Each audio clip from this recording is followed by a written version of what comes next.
Hello and welcome to the 3-time award-winning Tough Girl podcast, which is all about motivating and inspiring you while increasing the amount of female role models in the media. I'm your host, Sarah Williams. If you love adventure, challenge, and hearing from women who share their stories and provide top tips and advice to help you take on your own personal challenges, make sure to subscribe so you don't miss out. New episodes go live every Tuesday at 7 a.m. UK time, with bonus episodes happening on a Thursday. You can support the Tough Girl mission by signing up as a patron by visiting Patreon, patreon.com/Tough Girl Podcast. Keep listening until the very end as I share more information about what's going on with me, with Tough Girl challenges, give shout outs, and recommend other Tough Girl podcast episodes. More information can be found at toughgirlchallenges.com.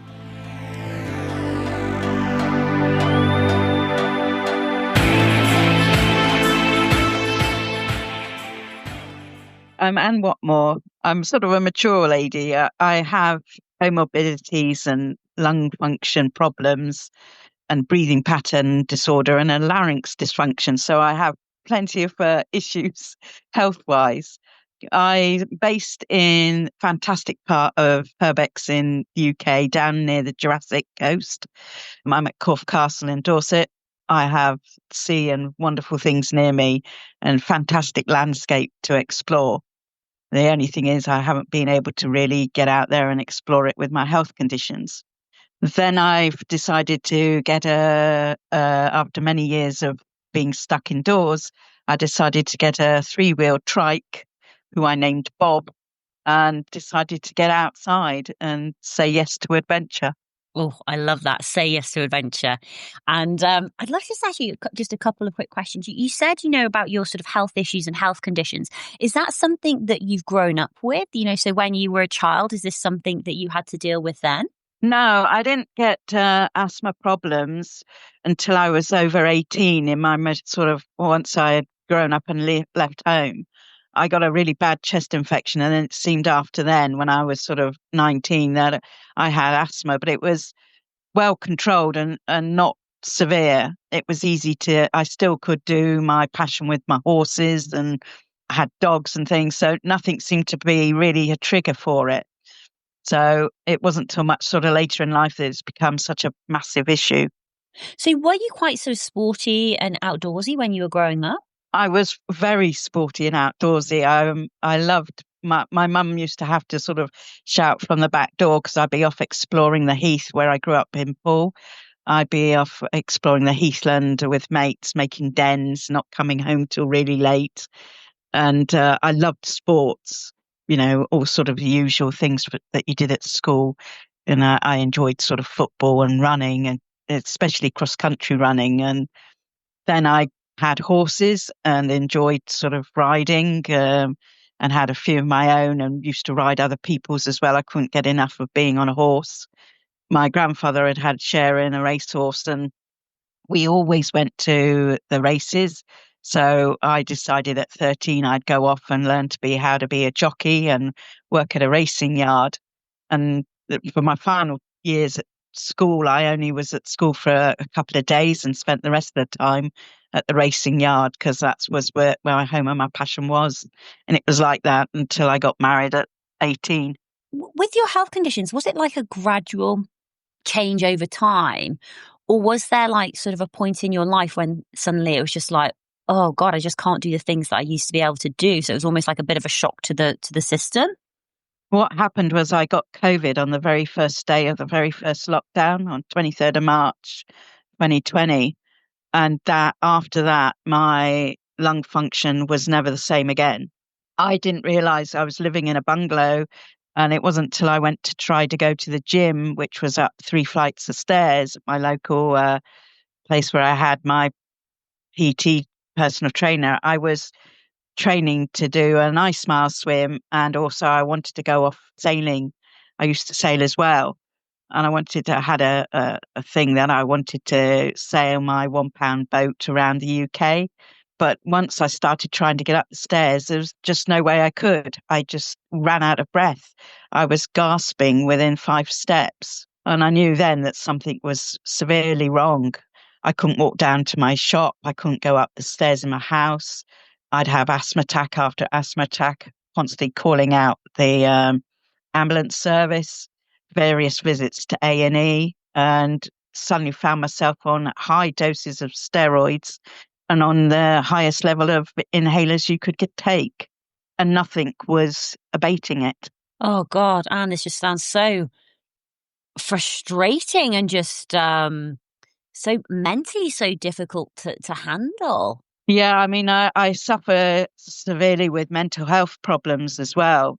I became quite, suicidal thoughts and ideation, and I had to grieve for the person I was. It wasn't till after I had various year of whole testings and MRIs and lung function tests that they found out, and scans, that my lungs were damaged, and I have six of my lung function capacity left.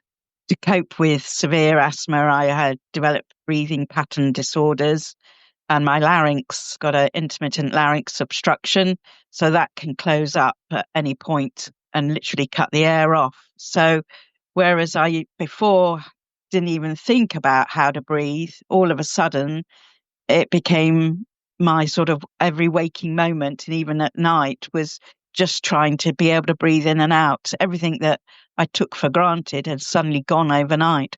So when did things change for you? How did things change for you? Well, I'd got a brilliant health team. I can't fault the care I've had from Southampton Hospital and the Royal Brompton in London, but also the adventure community, the Say Yes More tribe, just unbelievable in support, kindness, and didn't think you were mad or weird for having these, enormous and audacious, extreme ideas of trying to get outside, even though you couldn't. I also was, in adventure book clubs and listened to podcasts just to try and keep that if I couldn't get out to adventures, then I could bring the adventures to me. And that helped a great deal as well. Oh, do you know, I love that. I absolutely love that. Yeah. Just being, trying to bring the adventures to you. Yeah, I mean, I just devoured every book I could get my hands on of everyone else's adventures, try to remain or find positivity in other people's maybe adventures and hardships they've gone through, and just really looked for any sort of glimmers of hope, really. I had to find a hook of positivity just to hold tight, and not slip any further down the dark black hole I seem to find myself in. Well, you've definitely found the light with the Say Yes More tribe. They are an incredible group. Like I went to their Yestival. Gosh, it must have been quite a few years ago now. But Dave Cornway, he's got like a proper base now, which is amazing. And I know so many people who are a member of that community, and it is just brimming with positivity. And it's exactly like you say, like you can have these, which to many other people might seem weird or wacky or just ridiculous ideas of things that you want to do. But I know that if you said to somebody, I want to do X, Y, and Z, the people would just be like, that's a fantastic idea. Have you thought about this? Or yes, you could do it in this way. Or yes, actually, I know someone who can, point you in that right direction. So let's hear about your big dream, your e-trike, your Yeah. trike called Bob. Where did this come from? Well, I'd had in my youth some problems, and I'd had a few TIAs and mild strokes. So I've lost my ability to be balanced and coordinated a bit. So I couldn't ride an ordinary bike. And so I'd seen Dave Confake do various challenges on various forms of self-propelled, and one of them was a trike. And I thought, well, maybe I can have a go. So I got in touch with they're called free trike rehabilitation down in Exeter. I went and sat and tried various different three-wheel trikes to have a go to see which one would suit me best. I'll never forget it. I mean, I just literally was crying with laughter because you're so low to the ground and you're bombing along on this thing. And it was just the first time that you didn't have to rely on anybody sort of giving you an arm of support or dropping you off at a bench to go and look at the outside. You were actually in it by yourself, and self-propelled. And okay, I have to have the support of a motor, But it means all of a sudden now I'm out there. I choose where to go. I can choose what path to take. I'm not reliant on anyone else. And it was just the most exhilarating, joyful experience of my life. And then it was a matter of finding ways to be able to fund one because they weren't cheap. And you can get secondhand ones and things, but I then came up with this idea for my challenge, and it was like, well, okay, I need to have one maybe that's going to be specially or formatted to be able to cope with the sort of type of riding I want to do. So how much are we talking here? Can you ballpark it for us? Because I'm literally like, is it a grand, 5 grand, 10 grand, like 20? My bob, my bob cost me just under £9,000, but Whoa. The I price of a know, car. yeah, Yeah. but the price for me to have Yeah. independence outside, it's not something that's there just for 5 minutes. He's there for every adventure or every trip or every time I want to get out, I can. So what price do you put on your freedom, Yeah. to be able to go on bike rides with friends and not be, sat at home reading about them or watching their social feed posts, but you're actually in there amongst them, and joining in. And you can't put a price on that for me. Yeah.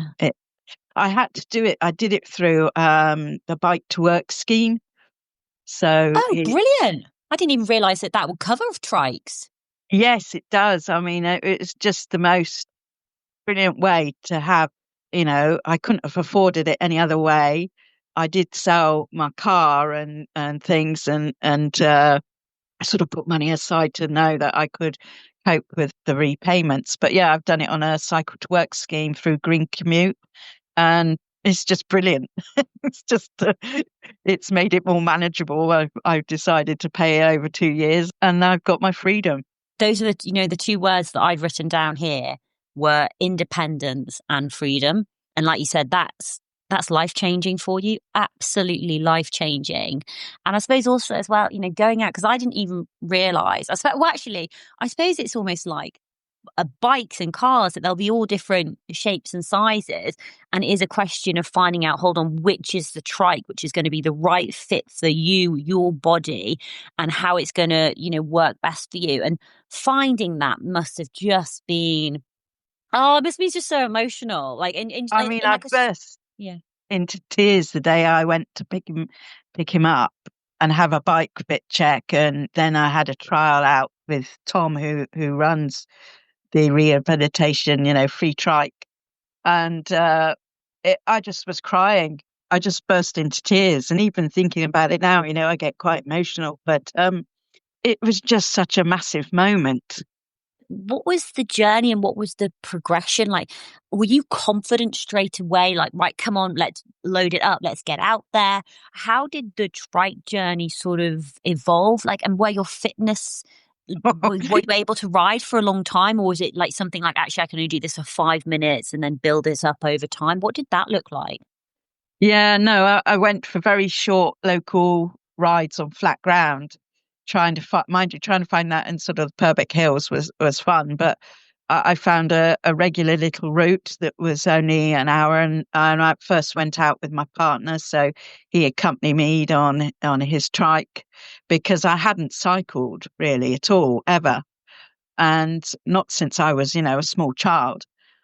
And so it was the fear of being that low to the ground. Would lorries and buses see me? Because I have to go on a main road to get for a short distance before I can get it into the countryside. And it's, a tourist area and quite heavy with traffic. So I had fears like that. But once I sat in it, I felt so safe and stable. And I had just a, Christmas tree arrangement of lights on the back, all flashing like mad, and streamers that I did then I felt quite confident. But I hadn't before I went off on my trip. The furthest I'd gone was 22 kilometers. That's as far as had ever done in any trip or ride. So let's talk about this trip. Let's talk about the journey. What was the plan, and how long were you planning for before you set off? I planned for a year, and it sort of changed in that year, because originally it was just going to be, I'm going to ride from Land's End to John O'Groats, although that itself was a revision, because I originally, and I still would love to, ride the coast of Norway and then do a nice mile swim. But as my family and friends pointed out, let's start small, Anne, before you do something extreme as that. Seeing as I'd only gone 22 kilometres. So I said, right, I'm just going to do Land's End to John O'Groats. So I bought this book called Britain's Best Bike Ride by John Walsh and Hannah Reynolds, and that became my Bible and guide. But then in the planning of it, it was how am I going to get my bike, to the start? So I thought, well, I might as well have cycled there. So I added on the distance of cycling from Corfe to Land's End. And I was just going to finish in John O'Groats. And then I thought, well, I've always wanted to go and see Skara Brae. I'd studied it at college and uni. So I thought, I'm going to have to do the Orkneys, because it seems silly to just get that close to the Orkneys and not actually see something you've, dreamed about for so long. So I put in Orkneys, and I thought, well, maybe I could go to the more northernest point and do Shetland.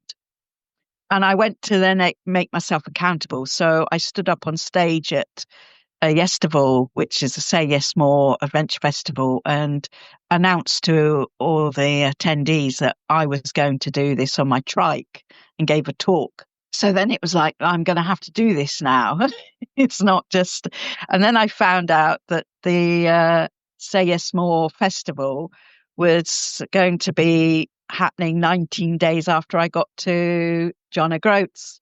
So I thought, well, actually, I might as well cycle all the way down and go to the festival at the same time, which is what I did. I ended up finishing off at Say Yes More. So the whole trip became just about 2,000 miles in the end. It was sort of like, okay, this is going to happen. But there was an awful lot of planning and issues. I had to really think about the biggest problem was where and how to charge my bike. So how did you figure that out? Well, I sort of made the mistake, and I learnt on the way of, because I actually ran out of battery one day up this severe hill in Dulverton in Devonshire Hills. And I suddenly found because I hadn't pushed me or the bike to that limit till that point, I built up very slowly. And my first few days on the trip were very slow, but I then soon learned that I had a maximum range and a maximum altitude that I could do combined in a day. And then it was a matter of finding campsites in that limit that I could then go and plug into as a hookup with my tent, or try and find every sort of once a week, go to maybe an Airbnb or a hotel to try and get washed and kit and do a full sort of repack and recharge. So the planning and sort of pre-booking limited me, that I couldn't wild camp. I had to always find a plug, but that was a small sort of price to pay to still actually be out there doing it. You've obviously read a lot of books and heard a lot of talks and been involved in adventure. And how was the reality for you of going on this challenge? Like, was it what you expected? I think you spend so long, or I had spent so long planning it, and I even got a massive map on my office room that's the full height of the room. It takes up a whole wall, and it was the whole of UK, and I individually plotted each day's section and route. And it wasn't till you stood back and looked and you thought, oh my God. But there's one thing planning it and getting yourself sort of soaked up in the planning and the preparation. But I remember after my first day, which was 50 kilometers, which was twice the distance I'd ever done, I remember just sort of bursting into tears, because it's like, this is actually happening. I've actually got to do this. And there was fear of like, what on earth am I doing? Who am I to be with, taking a big bag of drugs with me? Who am I to be quite an overweight middle-aged woman going off on this mad adventure, but it became the most joyous and uplifting sort of experience, really. When did that change for you? When did you start thinking, like, yes, I'm Anne Karen, I'm doing this. I am an adventurer. I am taking on this challenge. Like, I can do that. Did there become a point where your self-confidence grew to that level? It's weird because part of me still looks back now and, I finished it in June and I still feel it happened to someone else. But my actual confidence on the trip, I suppose, once I'd got past Bristol where my children live, I'd gone down from Corfe down to the bottom to Land's End and then cycled all the way back up through the Cornish hills, which I'd read about and filled me with absolute terror and dread. And I'd had the terrible day of running out of battery and running out of signal and feeling like there's nobody around here that can support except for yourself.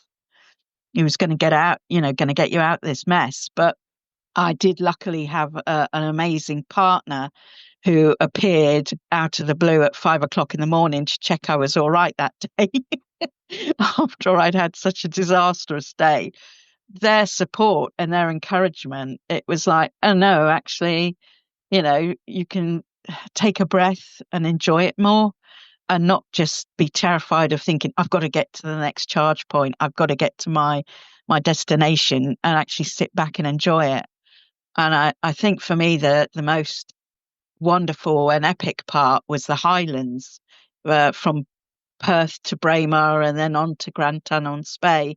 I mean, that just completely changed my perception of what I could do. Tell us more about that. Was that just, for the hills, or like, how did you manage that? And were you okay getting up and down the hills? I did the Carnwell Pass at Glenshee, which is the highest mountain pass in Britain. And what seemed worse than that, though, is the second one, the second highest, which is the Lect at Aviemore. I mean, when you go to start that, it's just a wall of asphalt in front of you. It just rears up vertically straight. There's no gentle start to it. It's just full pelt head on. And I kept thinking, I'm not going to be able to do this. And the only way I managed to convince myself was just to concentrate on getting from one snow pole to the next snow pole and just like focus. I'm just going to keep going and get to the next snow pole. And before I knew it, I'd got to the top, and then you had this amazing 6 mile descent. You're just like going wee all the way down, and looking at feeling so small in such a vast, amazing landscape. It just made you feel very humble. And I just kept thinking, wow, oh my gosh, wow, look at me, I'm here and I'm in mountains. And a year or so ago, I was, struggling to get out of bed, and here I am going up mountains by myself. It was just gobsmacking, really. Yeah, it sounds like here I was speaking to somebody. The names escaped me, but they talked about the feelings of awe. Like, when you are in like sort of these like mountainous environments, or you're outside in nature doing something like what you're doing, where you're just like, this is incredible. And actually, that's a really good tactic that you shared as well. Like, just focusing on the next snow pole, like really breaking down the challenge into those small, manageable chunks. And were there other tips and tricks maybe that you were using to, to maintain your positivity, to make sure that you did keep going, especially after tough days or tough moments or tough sections where maybe that doubt was creeping in? What other things were you doing? Well, bless them, my friends had written on slips of paper unbeknown to me and put into like a large matchbox these words for positivity and when you were feeling down. So I remember I got to Aviemore and it is raining constantly for a week. My tent was wet. I was wet. I was so cold. The campsite was in a hollow of a dip, and it just felt even colder than it actually was. It was 3 degrees at the time. I opened up this matchbox and I just burst into tears and just read all these, amazing comments from people of, you got this, you can kick its ass, you can do this, Anne. And that helped amazingly. Also, just the kindness of strangers. when you thought you were at your lowest, someone would see you or spot you and offer you a cup of tea or, a meal. There were so many things that sort of gave you, that humbled you and made you feel quite small at times, but just the generosity of people. They wanted you to succeed. There was nobody there that I came across that, or was negative and saying, what on earth are you doing? Everyone was like, wow, once you'd explain to them what you were trying to do, but just really positive. How was the Shetlands or the little island that you wanted? Was it the Shetlands that you wanted to visit? What was it I called? wanted to visit the Shetlands, but actually this is where another thing, you're in the middle of a trip and you feel like, oh God, I'm going to be a failure because I couldn't get the charge points and the timings for the ferry to link with the time of that I'd set aside to do that part of the challenge. So instead of giving myself any more stress, I actually took time to enjoy and stop instead of just going from one place to the next place each day, which it had been up until that point. When I got to the Orkneys, I stopped for 4 or 5 days. And then when I came back, I stopped at the top of the Highlands for another 4 days and just took in what I was doing, resorted the bike, found a fantastic little bike shop in Thurso, and they overhauled my bike for me and took stock of where I was and wanted to sit back and soak some of it up. I didn't want it to rush in sort of a blur of just to the next point, to the next point. And it was lovely to see some of the heritage and the environment and the beauty that's in that landscape and just sit and be with it. Because how long were you on the road for? In total, it was 50 days. 50 days. It's a long time. It's a really long time. I think one of the things that I loved is it's almost full circle, especially with the say yes more and starting by announcing on stage what you're going to do, and then finishing off the challenge at Yestival. What was that like? Did Oh that? my gosh. Yeah, tell us about that. Tell us about that. Oh, the reception I got because I finished on the day that it was starting. So I arrived at 2 o'clock in the afternoon, not thinking that there'd be really anybody much there, you know, that I would sort of sneak in. And there I found sort of Dave Cornthwaite at the end of the road that I turned round down to approach the site. He was there saying, "You've got this," and filming me. And as I went round, you could hear this cheering. And as I got down the drive and the entrance to the site at Big Sky Hideaways, it was just phenomenal. That there were so many of people who I'd been, following and in awe of, and watched them to undertake challenges. They were all there shouting, cheering to greet me and come in. As I turned down the path to the Big Sky Hideaway, it was just phenomenal. The cheering and the shouting from peers and people that I'd watched and followed. They were all there. There was such a large group to welcome me. I just burst into tears and just couldn't stop shaking. It was just the most phenomenal welcome that you could ever get. And so well deserved as well. Like, that's the thing, when you find your people, your community, your tribe, the people who understand you and and can really relate to what it is that you want to do and what you want to achieve, like, there is going to be cheers, there is going to be positivity, there is going to be that support. And if you're not, and especially for people listening, if you're not getting that at the moment, there's nothing wrong with you. You just haven't found the right people to surround yourself with. That's so true. How is the adjustment back to normal life? Like, you probably read about, Adventure Blues, but you've just had this 50-day incredible experience throughout the UK, just immersing yourself in the outdoors, living with this freedom and this independence and doing, what you want to do on your e-trike, and then back to normality. Did you adjust okay, or was that a bit of a shock? Bit of a shock, really. I mean, I finished at the festival and I managed to eke out the high by being at the festival for, the Friday, Saturday, Sunday. And I remember then it felt weird packing up the trike and putting it in my partner's car to drive home because it was like, oh, I'm not cycling today, and by Tuesday I was back at work. And that felt, after having 50 days away where you're just alone with your own thoughts and reliant on yourself and, learning to camp and doing all those sort of fun things of trying to cook and feed for yourself while on the road and the challenges that can bring. All of a sudden you're back at work. And I got in touch with my mental health team that had been so supportive to me in the dark times before and, during coping with my illness. So I got back in touch and said, look, I'm well aware that that you can have a dip and I'm struggling. So I had a lot of one-to-one support and still do, because it's back to finding a way. And I hadn't been on the trike. I came back and I put it away. And I hadn't been on the trike until just last weekend, and I got him back out again and thought, no, this is, you've got to pull yourself back out of this again, and you've got to start again. And so hence I've set myself another challenge. Fantastic. What's the next challenge? The next challenge is really audacious. I've decided to sign up, and I've registered and signed up, paid my entry to do Chase the Sun. So that's 205 miles on a bike on one day. So going from the Isle of Sheppey across to finish at Weston-super-Mare by trying to beat the sunset. I don't think I'm going to beat the sunset, but I definitely finish the course. That's my plan. But it means I've got to now start a severe course of getting fit and training and getting on my bike more again and pedaling away and trying to get fit for this audacious challenge.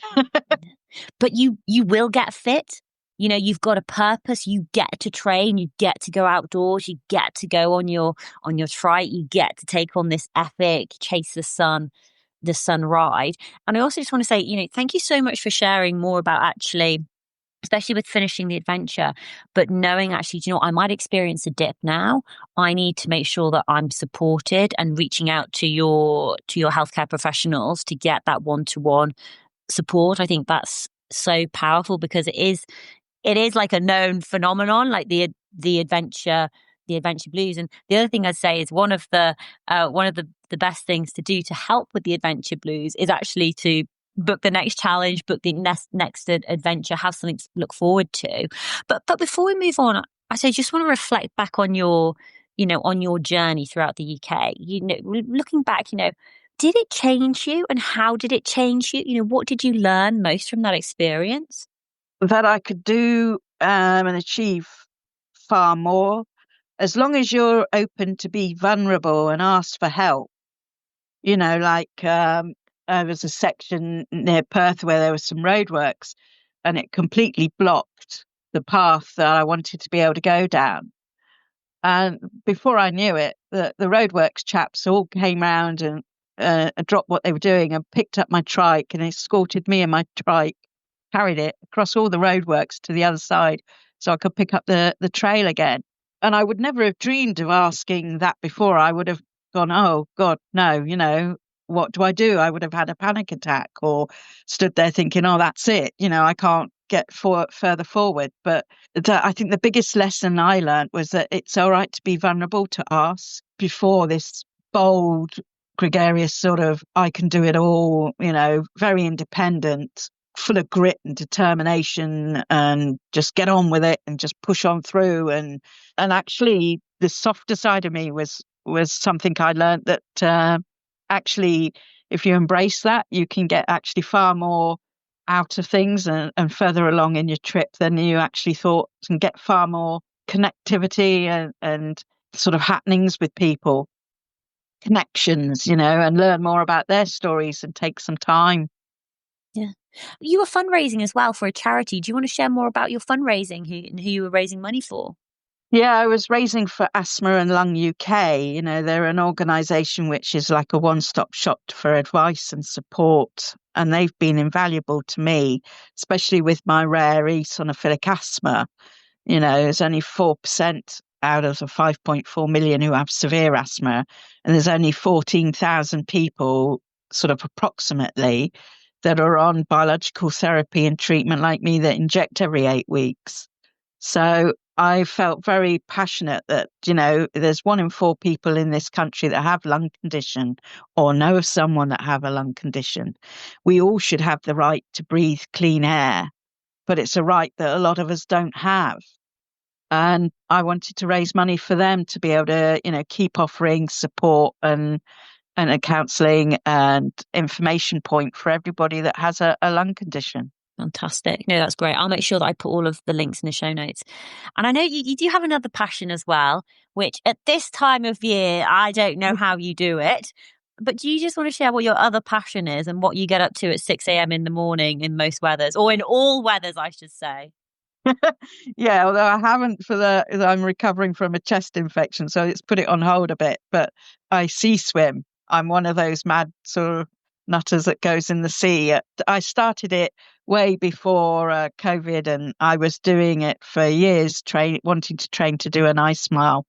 So that's where you swim in 5 degrees or less temperature for a mile.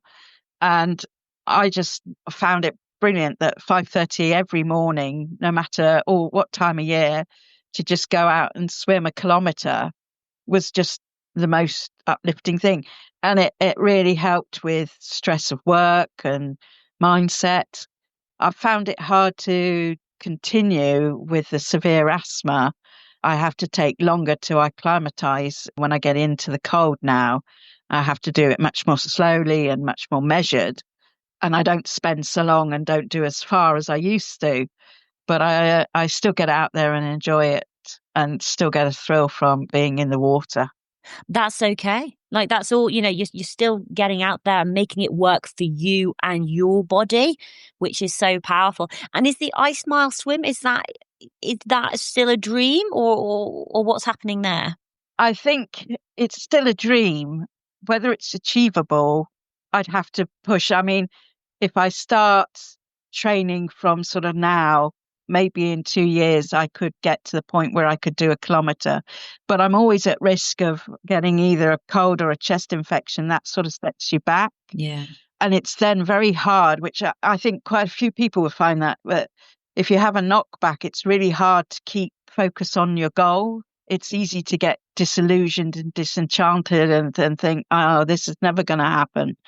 It's really hard, but that's where I rely on friends and family that sort of pick you up and support you and say, no, you've got this. You might just have to take a sideways approach, or, it might take you a bit longer. But if you really want something, by looking differently at something and finding other solutions for it, you can still achieve quite amazing things. And Anne, are you active on social media? Now you see, this is where I don't know how people do it. I had all these big ideas that I'd do this trip. I bought a drone and I bought a vlogging camera, part of my kit, and I took it all with me. And I didn't end up using it because it just took all effort just to have the energy to put a tent up and cycle each day. I don't know how these influencers go, put the camera down, cycle Walk forward, it, pick it up, put go it off down, walk down, backwards. again. I thought, good God, I was struggling enough just to think finding something to eat each day and pitch a tent and learn, cope with all the joys of camping, which I'd never done before. I do have social media, and that's one of my things that doing this challenge this year with Chasing the Sun is that my challenge to myself is that I'm going to be much more show my journey on social media, share it with all the ups and downs, not just the great parts, but all the having to get out in the wind and rain and at stupid o'clock trying to fit it round a full-time job. To be fair, like what you're saying is so true. Like sharing the journey, especially on social media, it's a whole other ball Skill game. And set. I think people think it's so easy. I mean, And it's you really see this, easy. and people look immaculate, don't they? And they're stood there in their sort of shiny gear, and look at me, and I'm out here doing this, and I'm just, the reality of it, I was sort of bedraggled, cold, wet, Haven't showered for a week. for a week. you know, you sort of your second skin has become the clothes you're in, and you just think, how on earth do I, you're just thinking, where's the nearest sort of petrol station or open? Because that was another thing that opened my eyes is, how much in COVID we lost. in the little small communities of little village shops. And I had this idea that I'd turn up at some nice quaint tea rooms and be able to have tea and cake, and I was going to do my cake of the day and things like that. And there was just nowhere open. You were going through villages that were boarded up, pubs were gone, community sort of centres or areas were gone, and it just was such an eye opener. Yeah, how social media types sort of can do it and look so polished is yes, like a holy grail, I think. Well, I mean, I would say I wouldn't worry about being polished, but what's always worked really well for me, and this is from a gentleman called Gary Vaynerchuk based in New York, and he said something along the lines of document, don't create. It's like, don't create social media content, like literally just document what you're doing. So even if that's on the trike, even in a small village, because I've had it happen to me where I'm like, oh my God, I'm so excited, can't wait to get this village and get some resupply and go in the shop, and then it's closed. But you can share that disappointment with people and take photos of those buildings, or take a photo of the cake that you're eating and do the hashtag cake of the day. And I think if you document, for me, like document, don't create, it's almost like, this is just what I'm doing, this is how I'm doing it. This is me tired, hungry. This is me feeling energized. This is me showing up or turning up. But I think the more you'll do it, you'll find your style and your vibe and how much you actually want to share and which bits you do want to include, which bits you don't include, and it'll just it'll you'll figure it out. But where are you most active on social media? How can people follow along with your next adventure to chase the sunrise? So I have got Wandering Whatmore, which is my sort of little name. I have got that on Instagram, which is really the main one that I do. But I also Ann Whatmore. That's the one I use mainly at the most. But I will be putting it on Chase the Sun, on Wandering Whatmore, and also updating my website and my blog, because that's been dormant for 6 months, and it's time now to pick it up and go again. Especially like sort of showing people that okay, I have to inject my treatment every 8 weeks. So how do you fit? Yeah. Hoping with getting fit and training program in, with also the difficulties of taking a treatment every 8 weeks that leaves you I'm not good for 1 week, the first week after injection, and I'm not so good for the last 2 weeks. So I have this little small window where I'm great, but it's going to be fitting that in and timing that, and how will that, I haven't worked it out yet, but how does my treatments coincide with this year's challenge? Last year it fitted in nicely, but this year is going to be maybe a bit different. Yeah, I think that's so interesting to share, because there'll be other people listening who are wanting to understand, well, actually, when you do feel awful after your treatment, or you actually, you can't train for the final 2 weeks or first 2 weeks, like, how do you manage that? Like, how do you, document, like, okay, look, I know I'm going to feel bad during this week, but actually I know that I can do X, Y, and Z, or actually I know I just have to take it as like a rest week, but instead I focus on doing, the social media or the writing, or that becomes a logistics week or a planning week. I think people will be so interested in that, and just, you figuring out how to make adventure and training work for you and your body and to fit it all in. I think sharing that is so, so powerful. And, honestly, thank you so much for sharing your story with us. And I'd love for you to have the last words. I'd love for you to share your advice and top tips for other women who are thinking, well, look, I'm not a typical type of adventurer, and I do have a certain number of health conditions, but I still want to be immersed in the outdoors and spend more time in the outdoors. Apart from just do it, what advice would you like to share? And you can take that in any direction you'd like. I think the biggest thing is to find your community, find your tribe. There are quite a lot out there, like Wild Women and Say Yes More, loads of different communities out there. But also, if there isn't, make one. Put a call out and say, look, I suffer with this and this. I'm not going to be able to go charging around up, massive hills or mountains, but I can walk on the flat, maybe round and I have to stop every now and then. But find community and support. Don't be afraid to be vulnerable, to ask for help. That was my hardest lesson to learn. I was always, yes, I can do, or, and then I got into the, no, I can't. And that's no point in trying. Whereas actually, once I started asking people for, advice on kit and advice on how to go about things, I didn't even know how to change a tire, but I found amazing people, in the community of Say Yes More. A particular chap called John Wright, he helped me incredibly, and Glenn Pilkington helped me with, selecting kit and giving advice, and Tom Napper. And there were just so many people out there that actually, once you start saying, I'd like to have a go at this, that will actually support you. And I think that's the biggest thing is, you can still say yes to adventure, but you need support. It's not about going off and being, although I went solo, but I was carried behind with such an amazing support crew of people that would WhatsApp me, pick me up when I was low, know that they were following my little tracker, were just always there for me, and I had an amazing partner and family that I knew that if the shit hit the fan, that they'd be there and step in for me. If it all went tits up, it was that I wasn't alone, and there was always someone I could ask. And I think that's the biggest important thing. Find your tribe. Find your tribe. Absolutely. And I feel as though I've got to say it, but say yes more. But thank you so much for sharing your story with us. So incredibly inspiring. And I know that the women and men listening will hopefully it will have ignited a spark, and it will have got people thinking, okay, Anne's gone and done this. What can I do? Not as a comparison, but as an inspiration. What are my passions? What are my interests? How can I make adventure work for me and my body and the type of challenges that I enjoy? But Anne, honestly, best of luck with your next challenge. Undertake that training, get out there, get after it, chase the sun. And thank you for just being such an inspiration. It's been amazing to chat to you. Thank you so much. Thank you, Sarah.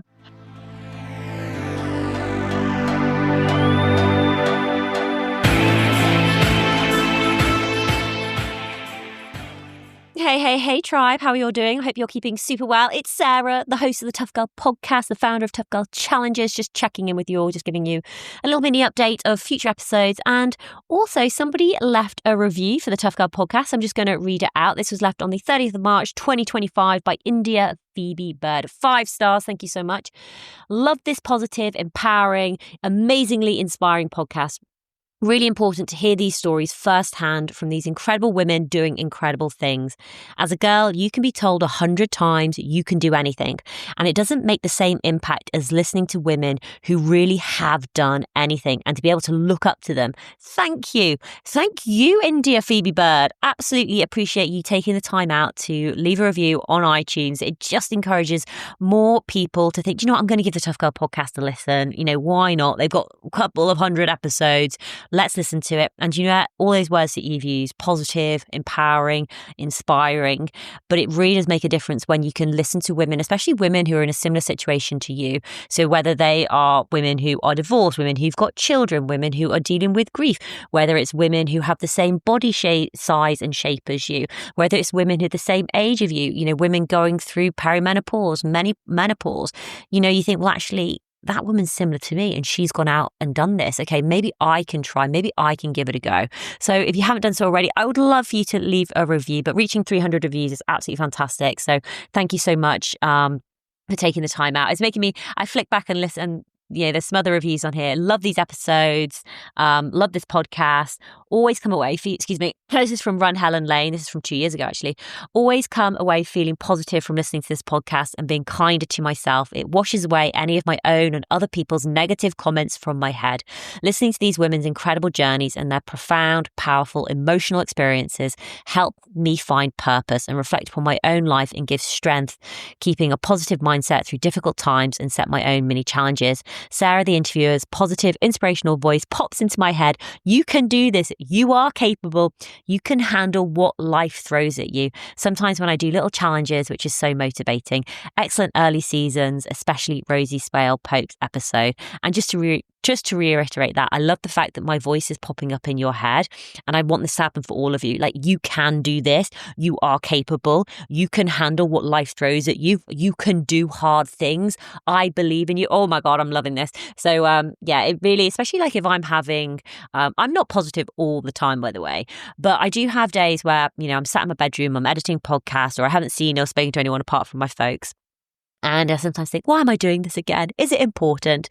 And then I'll look through some of the ratings and reviews and I think, you know what? This is important. This is important work. It's important to share these women's stories. It's important to get their voices out there. Women's stories and voices don't get covered as much as they should in mainstream media. I do not want young girls and women growing up not having role models, especially in the world of adventure and physical challenges. And it really makes me think that actually I am making a difference. And you, the listener, also making a difference by writing a review. It makes a difference by telling a friend about the Tough Girl podcast. It makes a difference by you doing your own adventure and personal challenge. It makes a difference because you are inspiring the women and people in your circle around you. So please continue to inspire. Please continue to go after your own adventures and challenges. We have new episodes of the podcast going live every Tuesday at 7 a.m. UK time, with bonus episodes happening on a Thursday. Shout out for our next episode, which is going to be coming live on the 10th of June with Tanuke. Tanuke is an adventure presenter, Survivor UK star, who is committed to showing diverse audiences that anyone, regardless of background, can experience life to the fullest. So in this episode, we sit down with Tanuke, who's an extraordinary adventure presenter and thrill-seeking daredevil who's breaking barriers in the world of extreme adventure. You may recognise her from her recent stint on Survivor UK on BBC One, but her journey goes far beyond reality TV. She is on a mission to show that anyone, regardless of background, can embrace life's greatest adventures, and that the most rewarding experience often come from stepping outside of your comfort zone. From sleeping on the side of a mountain, walking the wing of an airplane, to climbing glaciers, surviving alone in the wilderness, and achieving 3 Guinness World Records as a professional roller skater, Tanuke's fearlessness knows no bounds. She's dedicated to representing diverse audiences in extreme adventure TV, proving that anyone can push boundaries and live life to its fullest. In this inspiring conversation, Tanuke shares her journey, her passion for adventure, and her dedication to showing the world that exploration is for everyone. Tune in to hear how she's challenging perceptions and proving that adventure truly has no limits. If you want to support the Tough Girl mission to increase the amount of female role models in the media in the world of adventure and physical challenges, you can support via Patreon, visiting patreon.com/Tough Girl Podcast. And you can sign up as a monthly patron or an annual patron. Your support really does make the world of difference. Thank you again so much for listening. Everything that we have talked about today will be available in the show notes at toughgirlchallenges.com. All that's left for me to say is, wherever you are, whatever you are doing, give it your all, give it 110%, get after it, go for it, believe in yourself, because I believe in you. Take care, lots of love, and I'll speak to you soon. Bye.